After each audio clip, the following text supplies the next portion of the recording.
ஒரு மலைச்சாரல். அந்த மலைய நம்பி மகாராசன் நங்கை மோகினின்னு ஒரு அரசன் அரசிய அரசாண்டுகிட்டு இருக்கிறாங்க. உட்காருங்க. அவங்களுக்கு 7 பேர் ஆம்பளை பசங்க வாரிசுங்க. இருந்தாலும் ஒரு ஏக்கம் பிறக்குது, ஏந்தி எடுக்கிறதுக்கு ஒரு பொம்பளை பிள்ளை இல்லையேன்னு சொல்லி.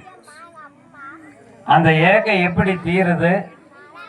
பெண் குழந்தை கிடைச்சதா கிடைக்கலையா? அப்படி கிடைச்சிருந்ததுன்னா அது எப்படி வளர்ந்தது? இதுதான் வள்ளி கதைங்க. இங்க ஒருத்தர் வள்ளி தயார் பண்ணுவாராட்டு இருக்குது. பட்டிமன்றமா? சரி, அவங்களுக்கு ஆனந்தம். ஒவ்வொருத்தருக்கும் ஒவ்வொரு மகிழ்ச்சி. நீங்க எல்லாம் கையை தட்டுனீங்கன்னா எங்களுக்கு மகிழ்ச்சி. தட்டுனீங்கன்னா எந்திரிச்சு அடுத்த இல்லைன்னா கம்முனு போட்டுப்போம். நீங்க எல்லாம் நல்லா சாப்பிட்டு வந்து 2 கையும் சேராது மாமியை மருமோ எக்காரணம் கூட ஒத்துமையும் இருக்குமா அண்டமும் மருமோ மனசுல ஒரு வைராக்கியத்தோட சில ஆளுகள்லாம் வாழுங்க. உங்க ஊரை சொல்லல. ஏன்னா வாழ வழி ஊரம் பார்த்தீங்கன்னு வச்சுக்கோங்க, பண்ணாரிக்கையோட தோத்து போயிருமாட்டு இருக்குது. எனக்கு வழி நடுக்க ஊட்டையே காணாமுங்க, தொலைவிக்கிட்டே வந்தோம். அந்த மாதிரி நீங்க நல்ல கிராமப்புறத்துல அழகா உட்கார்ந்துருக்கிறீங்க. இந்த இடத்துல நாங்க அதை இதையும் சொல்லிட்டு அந்த பக்கம் தாண்ட முடியாது. அதனால இங்க இருக்கிற யாரையும் பேசல, வள்ளி கதையை பேசுறோம். மகிழ்ச்சியா இருந்தீங்கன்னா நல்லா கையை தட்டுங்க பார்க்கலாம். தட்டுங்க நல்லா கைய. சரி, ஒரு சந்தோஷம். இந்த சின்ன கவுண்டனூர்ல ஏதோ 100க்கு 70 பேருக்கு காது கேட்குது. அப்படி நாமளே ஒரு முடிவு எடுத்துட்டு ஓட்டிடுறோம். எந்திரிங்க. இப்ப அந்த வேள்வி மலை எப்படி இருந்ததுங்கிறத பாட்டுல பார்க்கலாம்.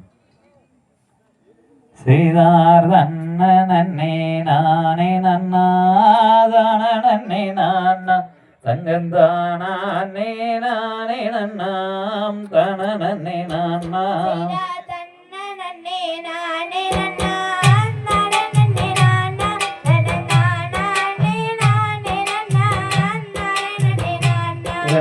சீரழைக்க கார்வொழியும் சென்னல் விளை நாடு அங்கே கூடி வந்து ஆட்டம் வைக்கும் மக்களது ஓட்டம்.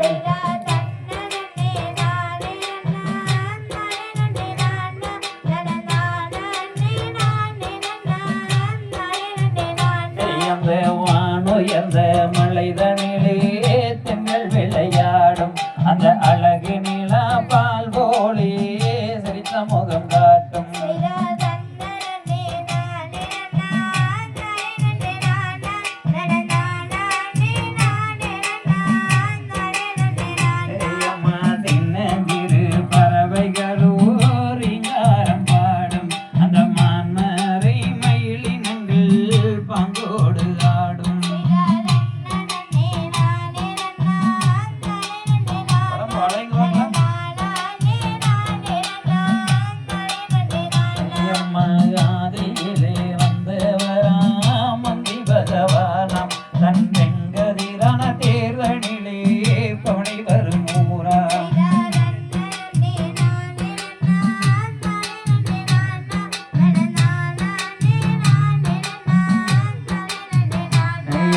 நேற்றறுத்த வயல்களிலே பறவைகளும் போடும் தன் குஞ்சுகளுக்கு இறை தேடி கொடுகளை நாடும்.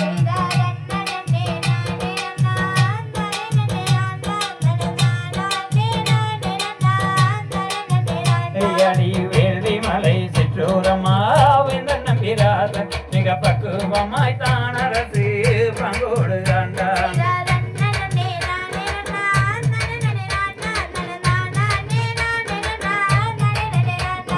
பத்தினியர் கபினியரோ பலவேறும் உண்டு அந்த கணவன் பாதமலை பணி செய்வோமே.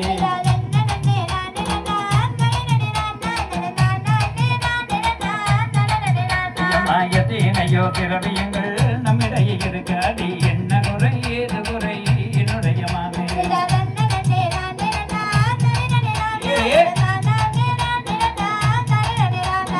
7 பேரும் மன்மகளாய் போனதினாலே ஒரு பெண்ணில்லா பாவி என்று பேசியதாரே.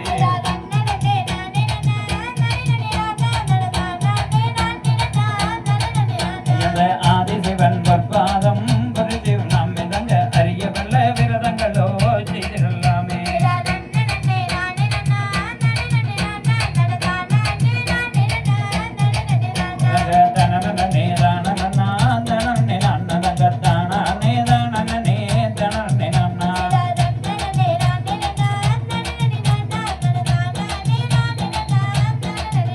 தாய் கிடைக்காத